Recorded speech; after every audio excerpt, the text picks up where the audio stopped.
We have unlocked all of Southpaw Deep Space 9 Season 5. Season 6 will be available exclusively on Patreon or Substack.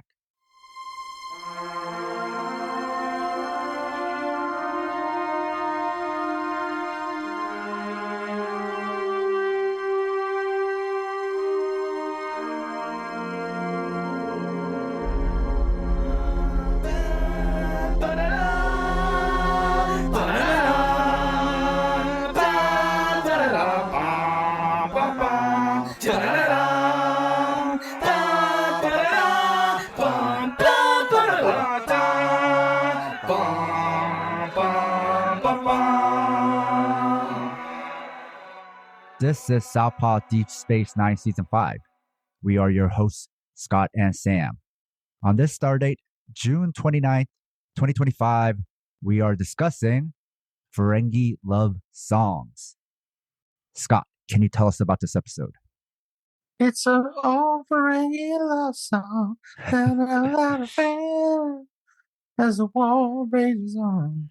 Anyway, as the war rages on, Jadzia talks to Quark, who is upset because a vole infestation has made his bar unmanageable, and they make a little joke about the tribbles, which we know we saw a little time ago. Quark reveals that he hates his life. He is sardonic. He is morose.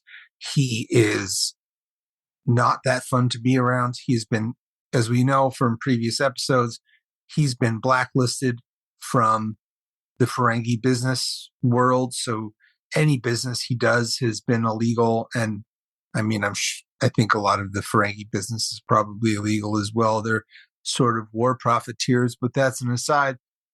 The way he's making money now is few and far between, and that's what brings him joy, and he is void of joy.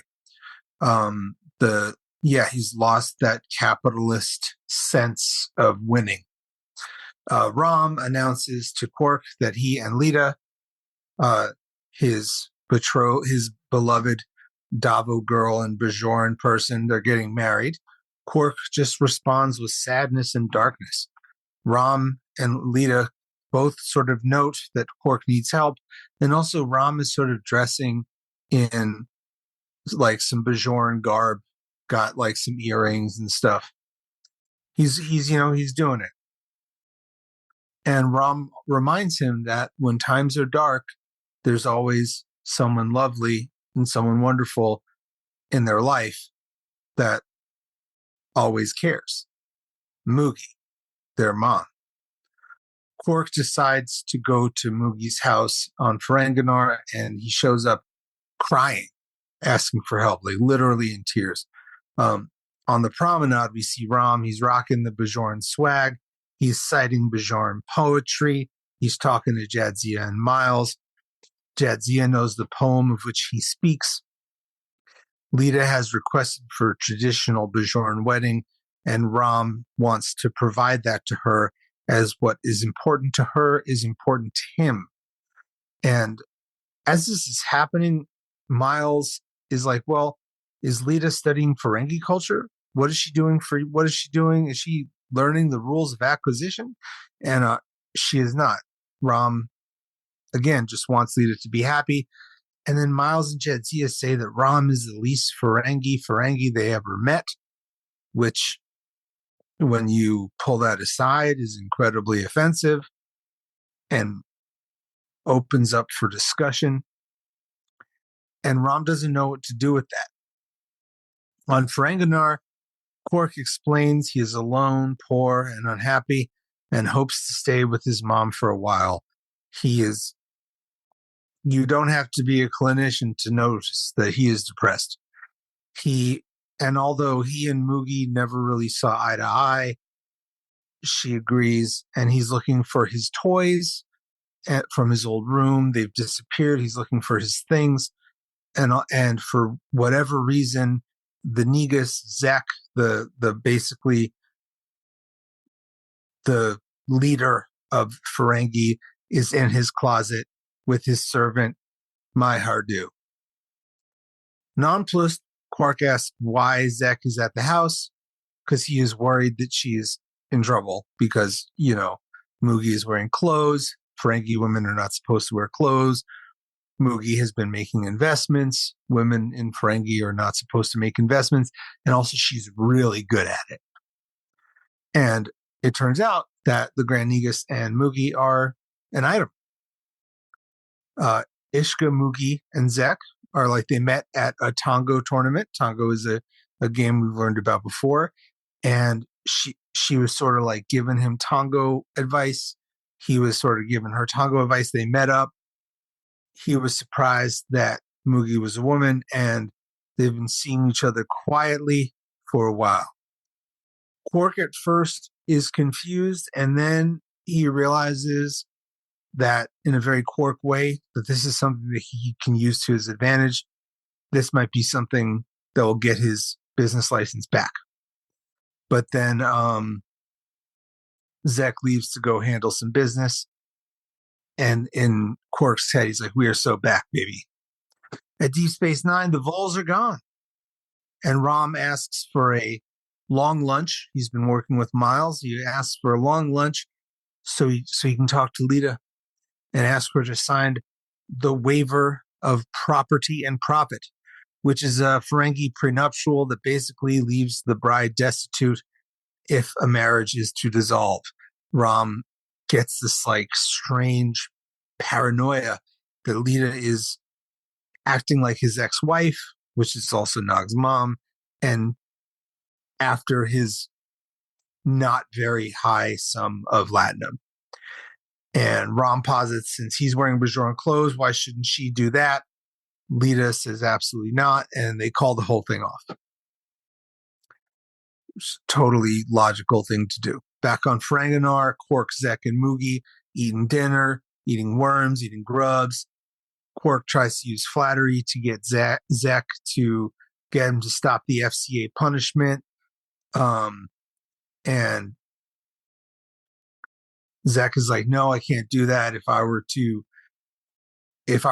give you back your license, that would create a precedent, which is unfair.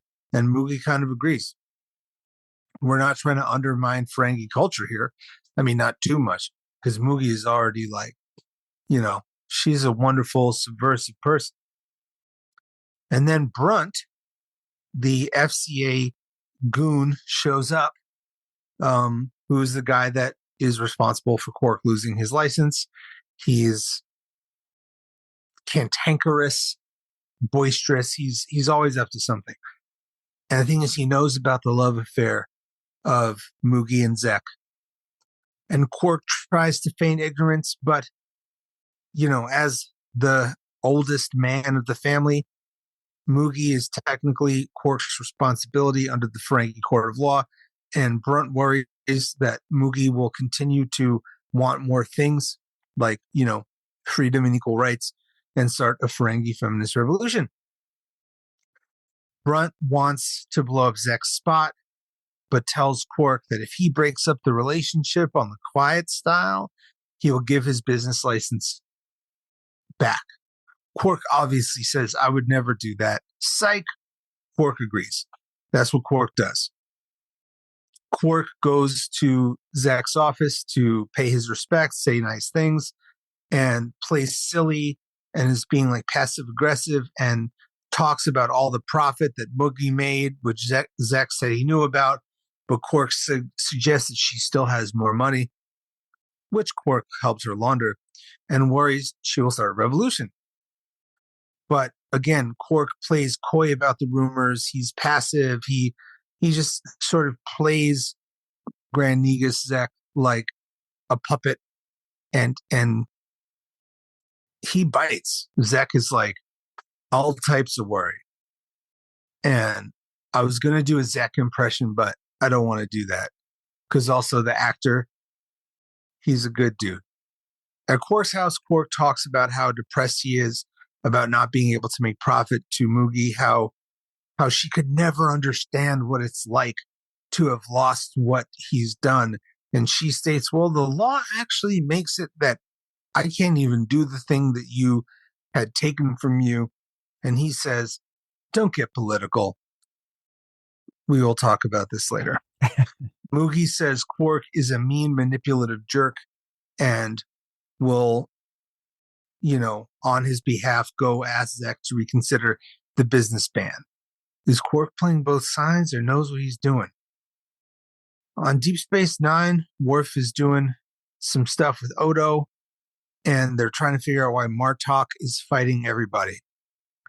And Ben and Odo hear a loud, dramatically crying Rom. Odo and Ben try to console Rom, who cries supposed tears of joy over the wedding cancellation. Then we see Kira and Lita have a very funny argument. It felt like a play. I have this, no, you don't. I need this, no, you don't, blah, blah, blah. About how she is also not okay with all of this. And they're breaking up over something that neither of them feel strongly about. And they love each other. We don't have to compare people to different parts of a race to measure someone being a good person. Rom is just a good dude. Not because he's Ferengi, not despite of being Ferengi. Some people are good people, some people aren't. Rom has a good heart, despite being raised in a culture that doesn't value these things. At Quark comes home to see a forlorn, sad Moogie crying loudly. Insensitive Quark asks if he is back in business. Moogie asks if Quark ever thinks of anyone but himself, and Quark says he does, but he always thinks of himself first. Moogie got dumped. Zek thought Moogie was trying to use him to take over the government, though Moogie and Zek really loved each other, and Moogie implies that this is not good for anybody. Quark FaceTimes Brunt and gets his business license back. What is political and what is human rights, Quark tries to feed Moogie, who is sad. She feels Quark is feeling guilty for something, but she feels that he's guilty because he's going back to Deep Space Nine now that the Vols are gone. Zek calls Quark to his chambers. As a reward for saving Zek from Moogie, he makes Quark his first clerk, which means he does numbers and support and consigliere stuff. Immediately, as they are doing money math, Quark realizes Zek is having considerable recall problems and showing a decrease in mental acuity and possible memory loss. And being first clerk is going to be harder than owning a bar. At Rom's quarters, Miles comes to see a sad Rom who is trying to figure out a way to get Lita to sign the form. Rom tries to lie to himself that latinum outlasts lust, but it's obvious he doesn't believe it. Rom goes to Lita and gave all of his money that he had to Bajoran War Orphans, the charity run by Kira, so he has no money. So therefore, there's no need for reform. They kiss. They are now a one-income house in a post-scarcity world. Quark goes to see his mom and informs her of his new job as the first clerk, and she notes that it must have been difficult to do. And in fact, it was. There was a really bad market crash, one of the worst one in ages. See, Moogie knew that Zek was having memory problems and has been helping him with all this to keep the economy afloat. That's just because, again, something that we keep on returning to is Moogie is really good at this. When we allow people to do the things that bring them joy, they might just succeed. And she's sort of been the puppeteer, just propping Zek up to not show weakness. And that is when she realized that Quark chose her relationship for his license and did it for Brunt and hopes that his license is worth the destruction of the Ferengi economy. Because that's what's going to happen. Quark sees Brunt, and Brunt is curiously happy that the market has a 199-point plummet. which seems like a lot. And the FCA has questions about it. They want to speak to Zek.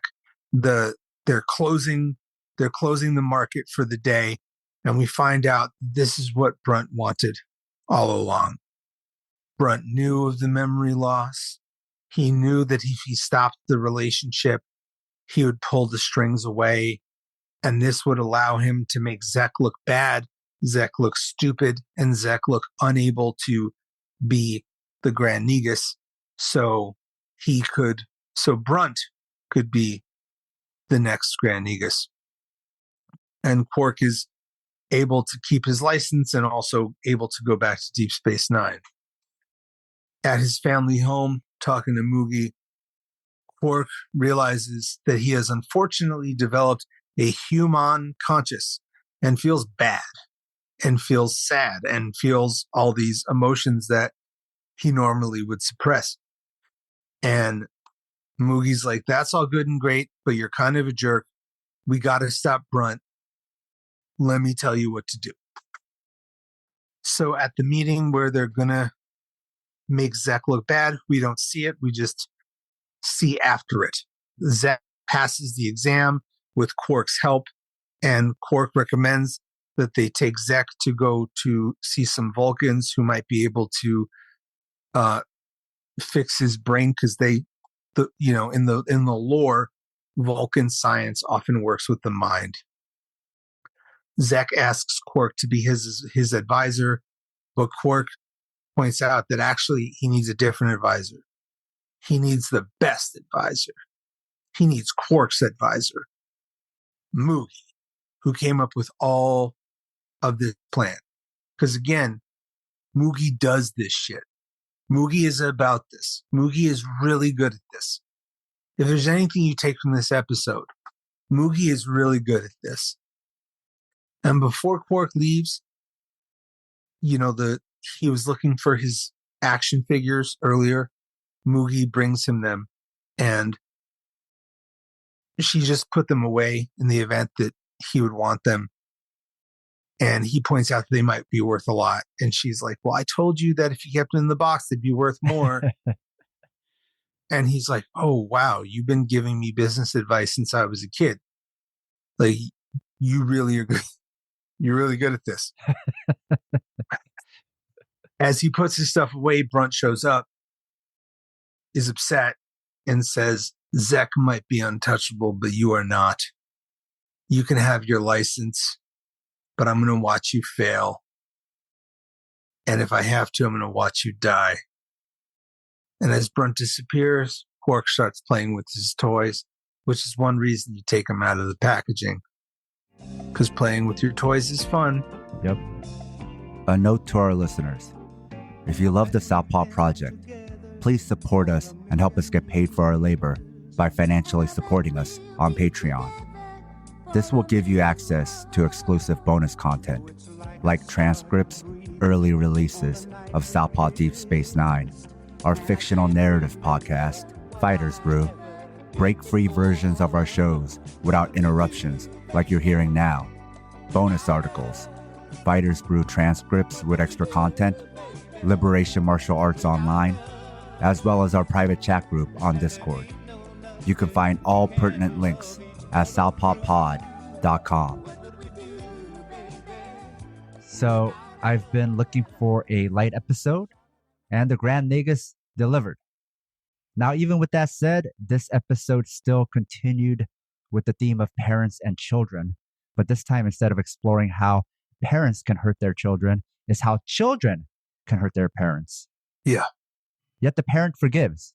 A child doesn't have to forgive, because there's this expectation that a parent should always forgive their child. But parents are also people with their own interior lives. And I think sometimes we forget that. Like Quark forgot in this story. And another thing I like about these stories that are building rather than just being one-offs is there's a different bad guy, right? There isn't just Cardassia. There isn't just the Dominion. There's also the FCA and Brunt. And it's a different kind of villain. This is very much about capitalism. So you have all these different villains, but then Brunt is growing to be a very poignant villain, especially for these times, especially for people who are anti-capitalist. And here, there's also a Ferengi feminism story, or liberal feminism, or girl boss feminism, which we've spoken about before with Ishka. I can see why on Ferenginar, this is radical. This being radical in the US for viewers is actually a receipt because that means the US is very much like Ferenginar plus Cardassia, like we've talked about, which is not how the US would like to paint itself. But its paint is made of blood. The B plot with Rom and Lita reinforced the themes of this show, which were subtle anti patriarchy and liberal feminism. But also, more than the last episode, Ties of Blood and Water, this episode, all about the Ferengi, had a clearer message of the importance of family. The thing about having characters like the Ferengi is that it allows you to make more biting criticisms of humans. Because then you have characters that you think you're supposed to be better than, but then they set bars that are higher than yours. Rom, Quark, Ishka, aka Mugi, are all different, but at the same time, you can see how they're all from the same family tree. Scott, what did you think of this episode? I'm gonna give it a solid 4 because I love Mugi episodes. The actor who plays Grand Negus, who has been an awesome ally to a lot of political ideals, is just a gem of a human, and it brings up some really good topics. And it's this interesting episode that's both mythological and also kind of fun. So it is important. Oh, Yeah. Come on. This is actually like a fairly important episode, dude, because we're developing a few things. We're getting this idea that people are starting to rethink that the way of Ferengi might need to change. Because the leader of Ferenginar, his lover, is just like girl bossing, gatekeeping, gaslighting her way. Like we don't know how many brilliant people, how many brilliant women in Ferenginar didn't get to do shit because of this oppressive politic. I mean, Ferenginar, the religion is capitalism, and amongst that is the subjugation of all women Ferengi. It can't have jobs, can't have money, not supposed to wear clothes. So the fact that Mugi is the greatest economist of this generation just shows that there are probably even just as good or greater economists in an equitable world where people have access, people can do what they want. Now, even though like a lot of Mugi's things have to do with economics, it also happens to be with the world that she's in centers around economics. So being good at economics actually shows that you're like a really good Ferengi. And if we can move past that, then people can be artists and people can do all this stuff. So we're on the precipice of a changing Ferenginar. Because I have been noticing, even though this is a recurring kind of one-off episode with Mugi, right?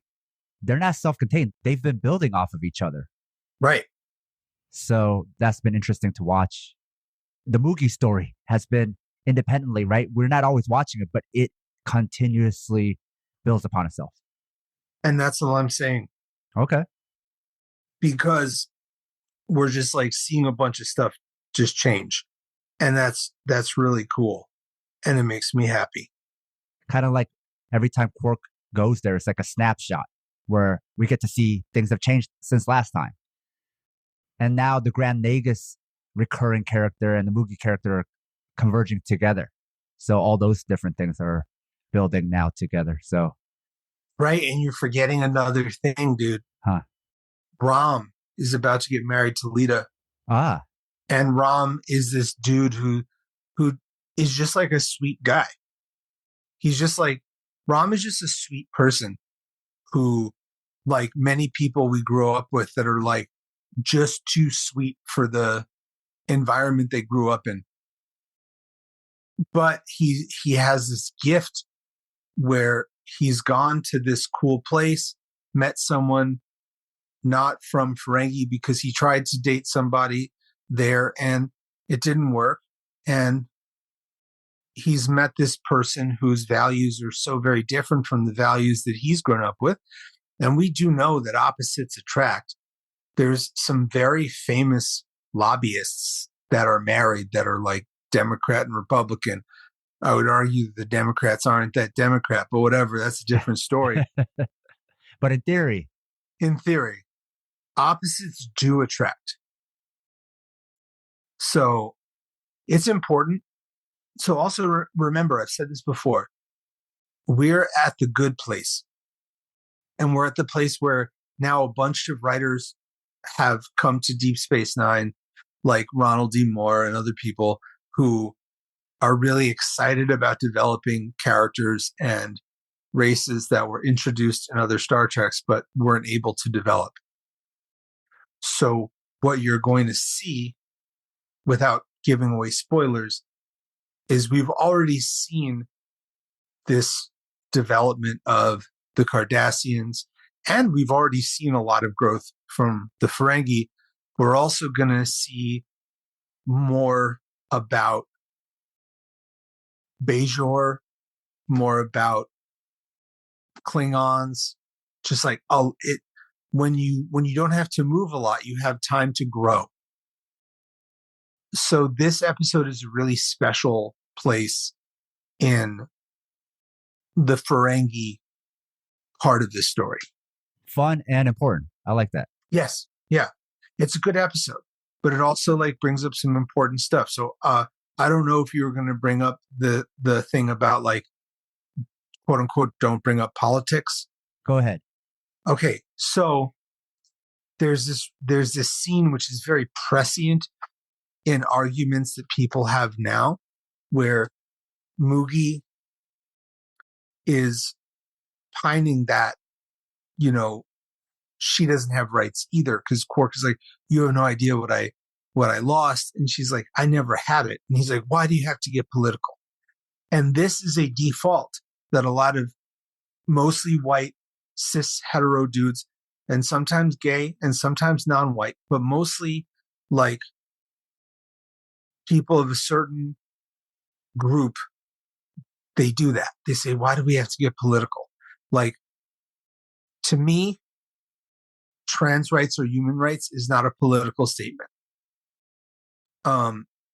I have curiosity of how much taxes should go towards road infrastructure.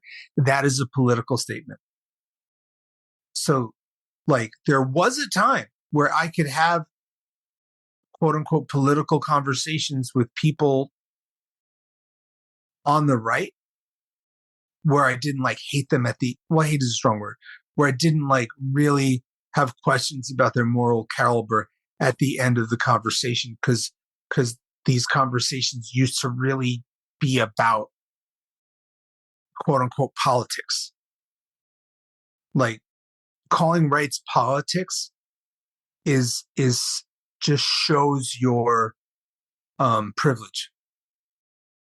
I think the last time we had that was like during the Occupy era. Not even just during, but a little bit even after, where people just were like, yeah, that's fair. That's not political, right? That's right. That's important. Yeah. Or like I remember I was taking you need some like, what is it called? Like when you need like extra classes, optional classes for college. Elective. I took an elective at Brooklyn College because I needed a couple English classes for my degree. And the class was feminist literature in America in the 1900s. And I remember there was this like well-meaning, but like really kind of childish kid there's, white, cis, hetero dude. And we started talking about stuff. And me and him were the only male identified people in that group, right? Everyone else were not dudes. And we started talking, and we're talking about Octavia Butler, and in Parable of the Sower, they're talking about Make America Great Again. And he was like, why are we getting political? And I was like, dude, do you know the name of the class we're in? And he was like, but I don't want, like you took the wrong class, my brother. Like this is we're going to talk about what you call politics. And then he just started talking about the all-female Ghostbuster movie and how he's not sexist. He just thinks that stories should be right to the stuff. And those kind of nerds are very dangerous. Mm-hmm. Because I could go on a tangent about how the all-women remake of Ghostbusters led to MAGA, and I have before.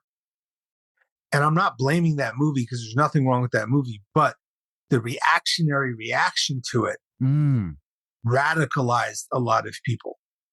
Because it's like such a harmless, innocuous movie. It's actually not that good of a movie, but I rarely say that because it gets the wrong people excited. Because their problem with it isn't that it's a bad movie. Correct. Their problem with it is the premise. Yeah, there's this Instagram, TikTok comedian I really like, Mo Hates Media, and he talks about how he does not like The Legend of Korra, the sequel to Avatar: The Last Airbender, but because people often dislike it for the wrong reasons, he never talks about it because the reason why he dislikes it and the reason why a lot of other people dislike it are very different things. Yeah, I'm the same way. I mean, I really like Legend of Korra, but that's not what this show is about. The show is about Deep Space Nine, leftist politics, and how a show from 30 years ago is prescient in the world we live in now, and how it's a micro and macrocosm of the world we live in. But this all does relate to the feelings that Moogie is feeling. Because Moogie is like at that first, second wave feminism kind of vibe. Like, she just wants to be able to be part of the world and has frustration that she hasn't. Very, very interesting character. And her acknowledging that her and Quark never really got along allows building in Quark. Can you tell us about the next episode? Another Klingon episode. Ronald D. Moore's on the show now, dude. So we're going to have some Klingon episodes. Until then.